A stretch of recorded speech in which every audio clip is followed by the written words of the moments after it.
Polícia faz operação no Rio para cumprir um mandado de prisão expedido pela Justiça contra Rogério Avelino da Silva, o Rogério 157. E você vai ver também. Supremo decide que ensino religioso nas escolas públicas é de livre escolha. TRF mantém prisões preventivas de 3 denunciados na Operação Rio 40 Graus, que investiga fraudes nas obras do BRT do Rio. Polícia Federal deflagra operação contra organização criminosa acusada de peculato, lavagem de dinheiro e desvios de verbas públicas em Roraima. Confirmada a multa ao Facebook por não retirar do ar perfil ofensivo a candidato em Joinville. Essas e outras notícias agora no Jornal da Justiça.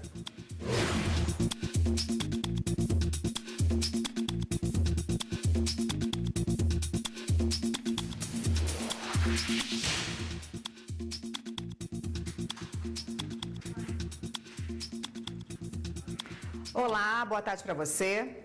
O Supremo Tribunal Federal concluiu o julgamento sobre o ensino religioso nas escolas públicas do país. Por 6 votos a 5, os ministros decidiram autorizar que as escolas públicas adotem o ensino religioso confessional. Isso significa que os professores têm liberdade para promover suas crenças em sala de aula. A Constituição obriga as escolas públicas a oferecerem o ensino religioso durante o ensino fundamental, mas estabelece que a matrícula é facultativa.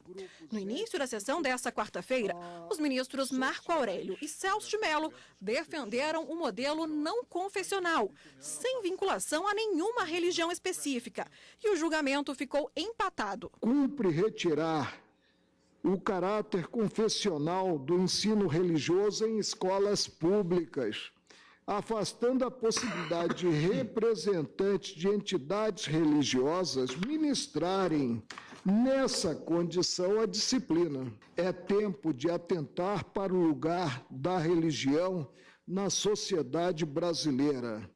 Esta, embora aspecto relevante da comunidade, digno de tutela na Constituição Federal, desenvolve-se no seio privado, no lar. Nesta república laica, fundada em bases democráticas, o direito não se submete à religião e as autoridades seculares, incumbidas de aplicá-lo, devem despojar-se de pré-compreensões em matéria confessional, em ordem a não fazer repercutir sobre o processo de poder, quando no exercício de suas funções, qualquer que seja o domínio de sua incidência, poder legislativo, poder judiciário ou poder executivo, as suas próprias convicções religiosas. O voto de desempate ficou para a presidente, ministra Carmen Lúcia. Não vejo como se opor à laicidade a opção do legislador e não vejo contrariedade aqui que pudesse me levar a considerar inconstitucionais as normas que foram questionadas.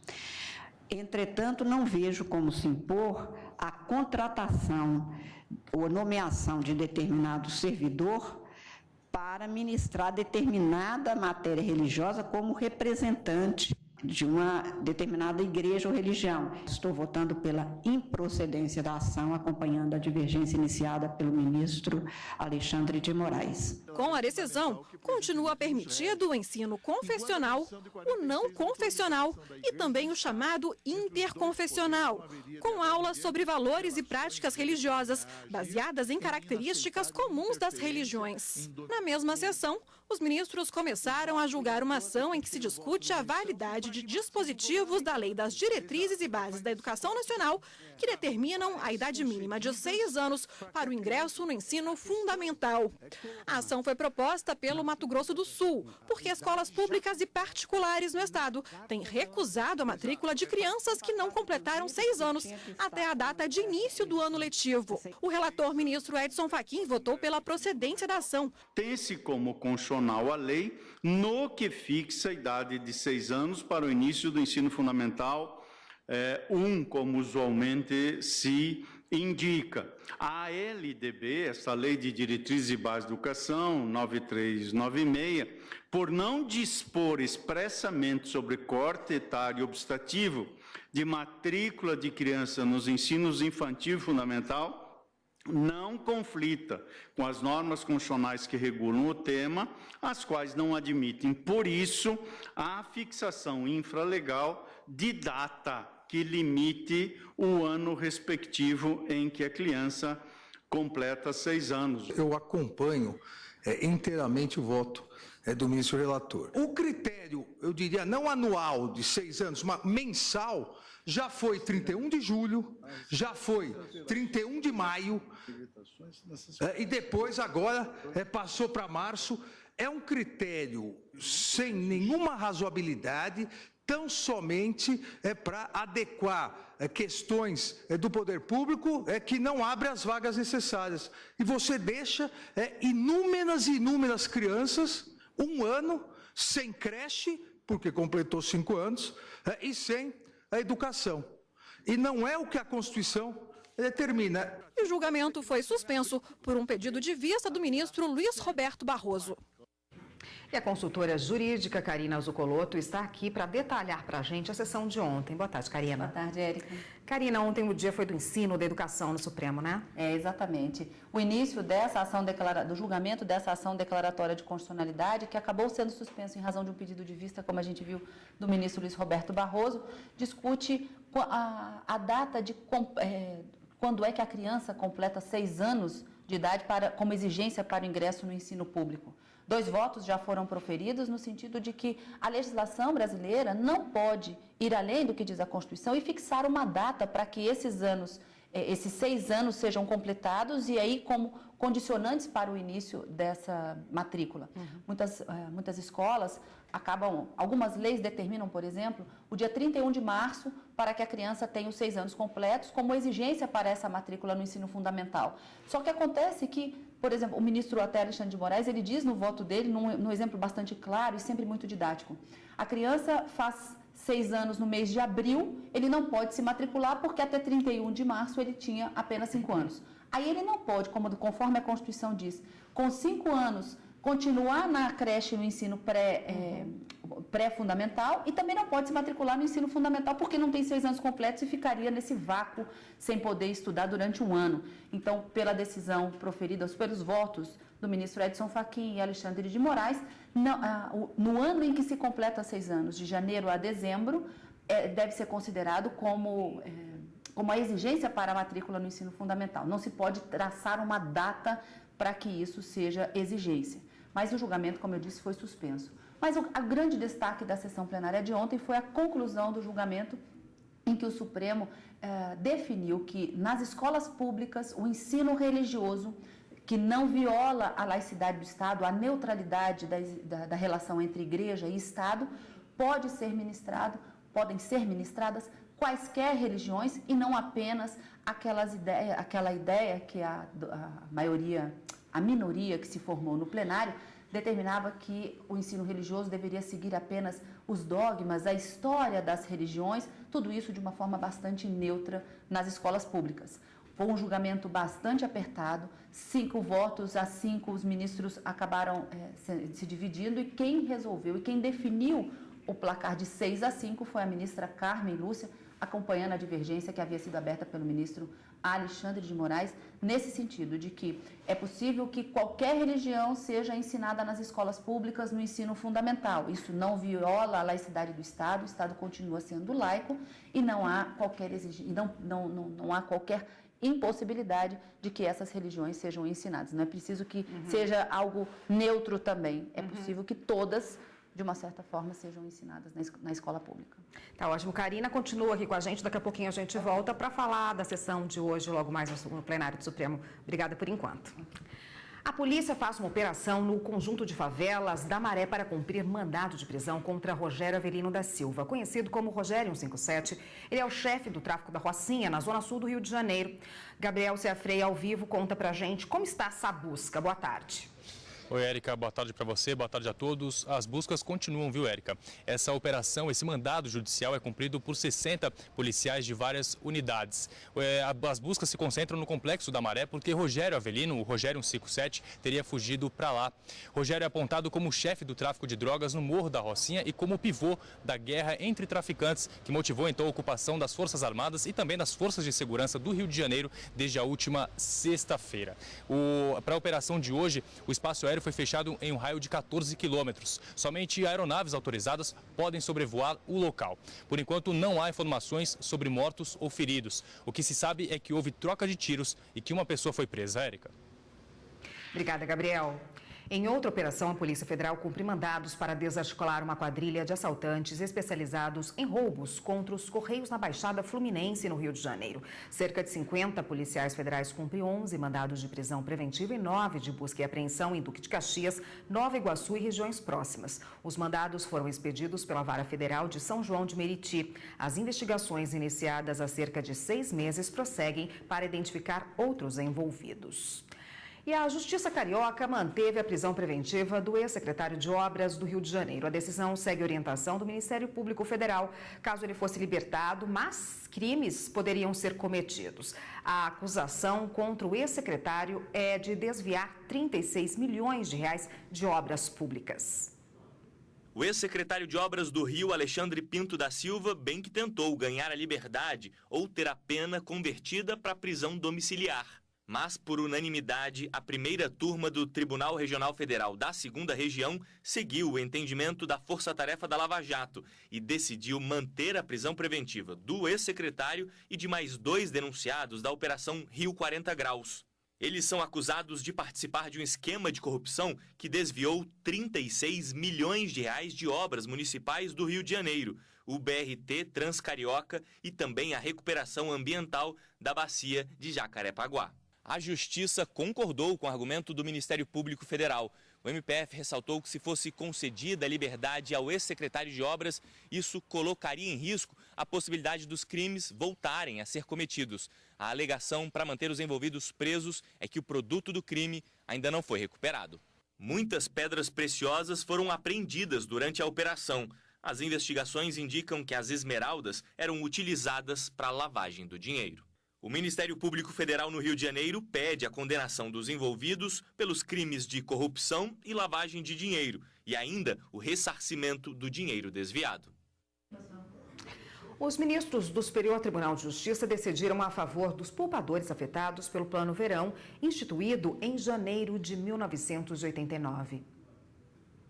A segunda sessão do STJ decidiu que recursos envolvendo o ressarcimento de poupadores não serão mais julgados como repetitivos. Com isso, os poupadores que sofreram perdas com a correção monetária no Plano Verão em 1989 não precisavam estar filiados a uma associação quando as ações coletivas foram ajuizadas. Os bancos argumentavam que os poupadores precisariam ser filiados a entidades de defesa, como o IDEC, na época em que as ações de ressarcimento foram propostas para terem direito aos pagamentos. Mas em julgamento no último dia 13, o relator ministro Raul Araújo não aceitou o argumento dos bancos e votou favoravelmente aos poupadores que não eram associados. Ao retomarem o julgamento, os ministros concluíram que essa questão já havia sido resolvida pelo STJ em 2014 e que, portanto, não há necessidade de novo pronunciamento sobre a legitimidade ativa dos não associados para executar a sentença. Agora, 100 mil ações que aguardavam sentença vão ser concluídas e mais de 37 mil processos em fase de liquidação destravados. A Polícia Federal de Roraima, em conjunto com a Receita Federal, deflagrou a Operação Anel de Giges, com o objetivo de investigar organização criminosa acusada de peculato, lavagem de dinheiro e desvio de verbas públicas. Carolina Chaves tem outras informações. Boa tarde, Carolina.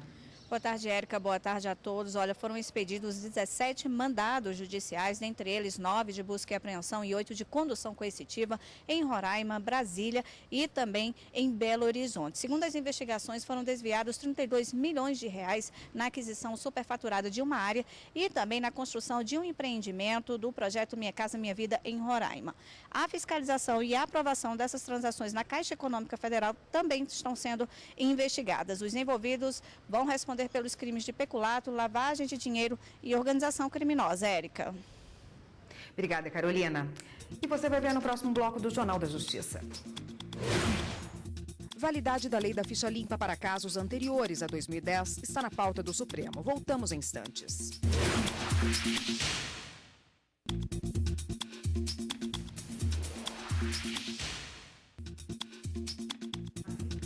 Mais de 5.000 comissões provisórias foram extintas pelos partidos políticos desde 3 de agosto. Nessa data, entrou em vigor a medida adotada pelo Tribunal Superior Eleitoral que obriga as legendas a incluírem nos estatutos o prazo de duração dessas comissões.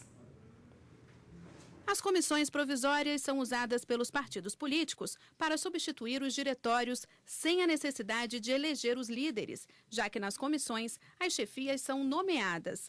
Desde o dia 3 de agosto, foram extintas 4.983 comissões provisórias municipais, 23 estaduais e 2 regionais. A obrigatoriedade de incluir um prazo razoável de duração das comissões provisórias nos estatutos dos partidos está prevista em uma resolução do TSE de 2015.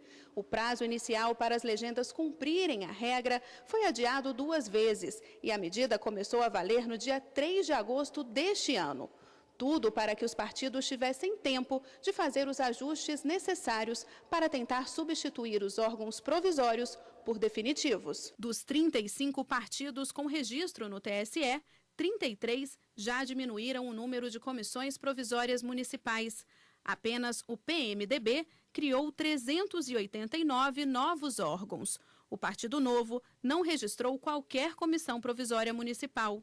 Já a quantidade de comissões provisórias estaduais foi reduzida por 14 partidos. 3 legendas aumentaram o número desses órgãos e 18 permaneceram com a mesma quantidade. 22 mandados da Justiça estão sendo cumpridos hoje em uma operação que investiga fraudes em licitações de obras em estradas do Tocantins. A repórter Evne Araújo tem os detalhes para a gente. Boa tarde, Evne. Oi, Érica. Boa tarde. A polícia apura desvios de dinheiro público na prefeitura de Piraquê, um município na região norte do estado do Tocantins. Foram cumpridos 22 mandados judiciais, 12 de busca e apreensão e 10 de condução coercitiva. O prefeito de Piraquê, Eduardo Sobrinho, inclusive foi levado pelos policiais para prestar esclarecimentos. De acordo com as investigações, houve fraude em processos licitatórios para a construção de estradas. Verbas foram liberadas, mas os serviços não chegaram a ser executados. Érica. Obrigada, Evne. Nesta tarde tem sessão plenária no Supremo. Vamos ver o que está previsto.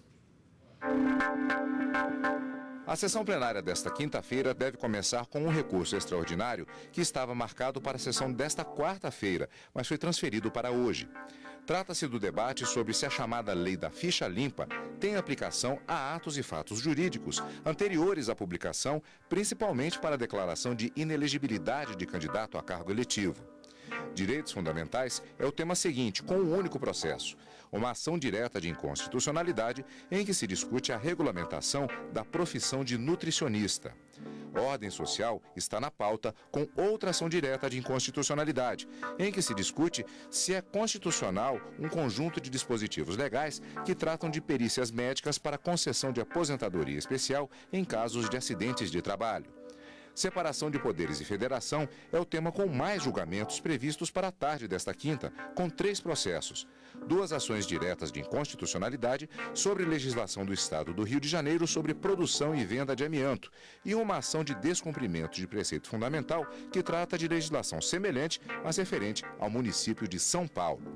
Mais informações sobre a pauta de julgamentos no site do Supremo Tribunal Federal, stf.jus.br.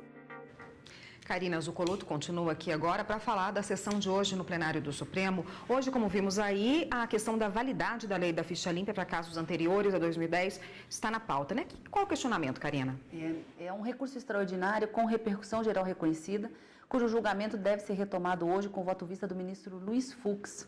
2 ministros já votaram no sentido de dar um entendimento contrário à decisão do Tribunal Superior Eleitoral, que é questionada nesse recurso extraordinário. Para o Tribunal Superior Eleitoral, e é essa decisão que se pretende reverter aqui no Supremo, houve um entendimento de que a sanção aplicável aos casos de abuso de poder econômico devem ser aplicados a elas uma sanção de 8 anos. E esses 8 anos são computados da data da eleição em que ensejou a condenação por esse abuso de poder econômico. No caso concreto, o recorrente aqui, ele havia registrado a sua candidatura a um município da Bahia e teve o registro indeferido, não pôde se candidatar, justamente por ter havido uma condenação por esse abuso de poder econômico. Ele foi condenado, houve o trânsito em julgado da sentença, só que a sanção aplicada a ele, à época, como não havia a lei da ficha limpa, foi de apenas 3 anos de inelegibilidade. Com o advento em 2010 da lei da ficha limpa, essa sanção passou de 3 para 8 anos e o TSE entendeu que é possível sim retroagir a data da eleição em que ensejou essa condenação. Então, saber se essa retroatividade é possível é a discussão do plenário de hoje. Como eu disse, ministro Gilmar Mendes e Ricardo Lewandowski já votaram no sentido contrário à retroatividade da lei da ficha limpa. Hoje, o voto do ministro Luiz Fux. Vamos aguardar como se dará esse julgamento no recurso extraordinário. Tá ótimo, Karina. Obrigada pela sua participação. Eu que agradeço. Até amanhã. Até. E você vai ver no próximo bloco do Jornal da Justiça. Confirmada a multa ao Facebook por não retirar perfil ofensivo a candidato em Joinville. A gente volta já já.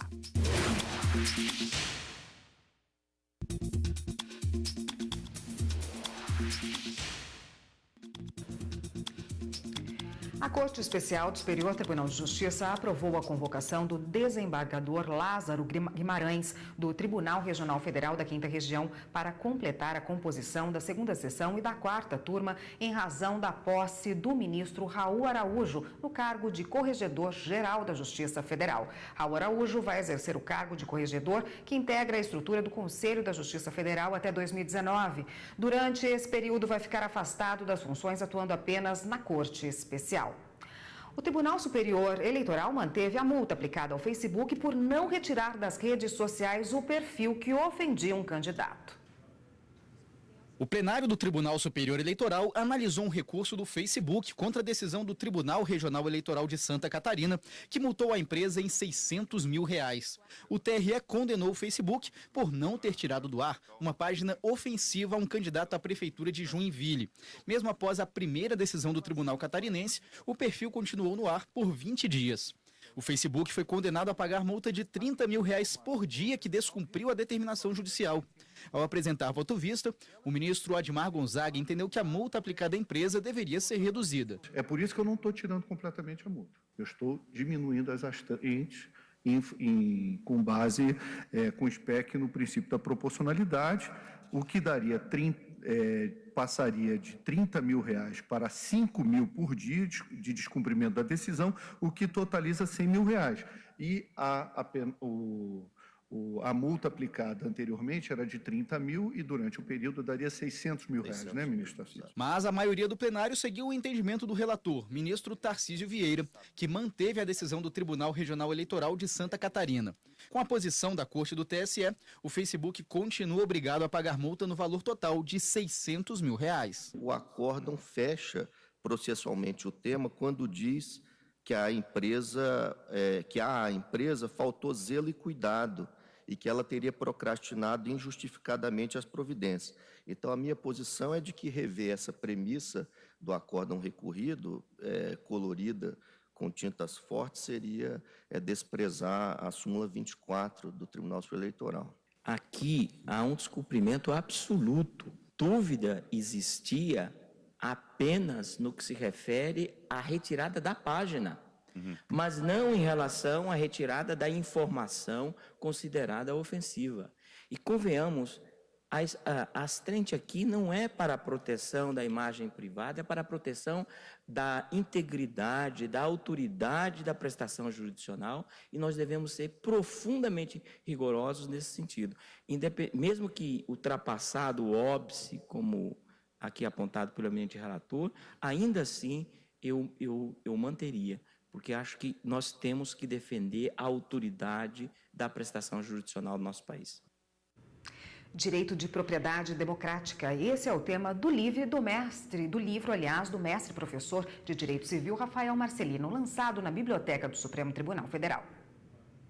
O livro se baseia em análise atualizada da Constituição Federal sobre a aplicação do direito de propriedade.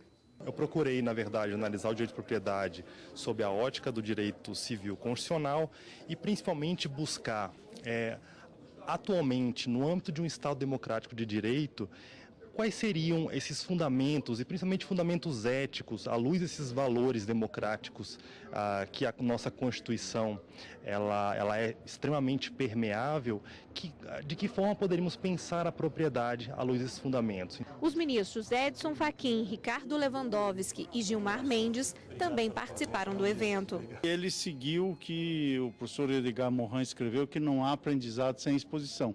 Ele se expôs um conjunto de ideias e, na medida em que ele apreendeu essas ideias, também permite aos estudantes e aos estudiosos aprofundar esse tema.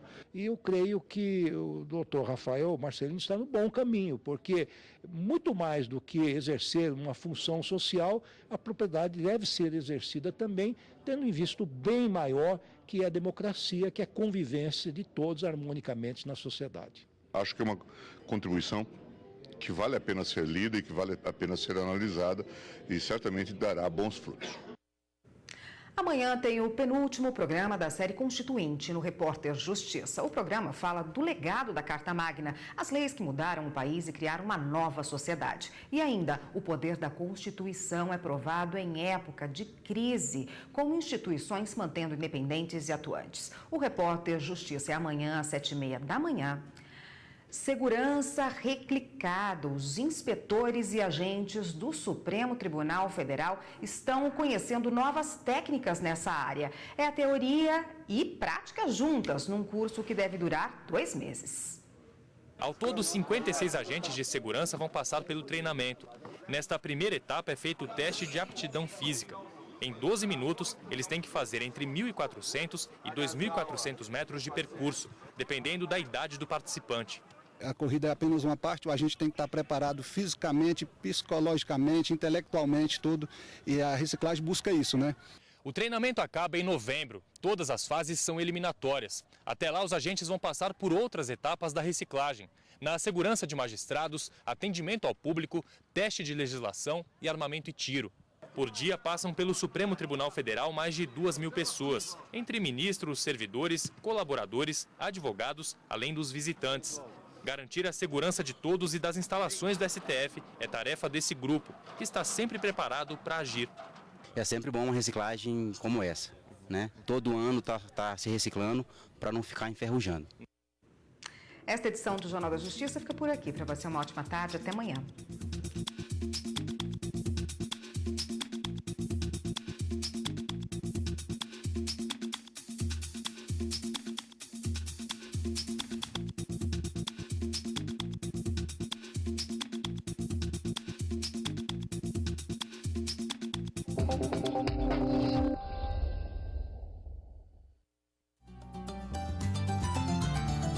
Interdição judicial. Quais as consequências práticas desta ação? A interdição afeta os direitos patrimoniais e negociais. Tá? Agora, essa interdição não afeta direitos relacionados ao corpo do interditado, relacionados à sexualidade, direitos considerados personalíssimos. Toda interdição ela tem que ser judicial, tem que ser judicializada, né? Tem que ser decretada a interdição, seja ela provisória ou em caráter definitivo. E a partir daí surgem os efeitos dessa interdição.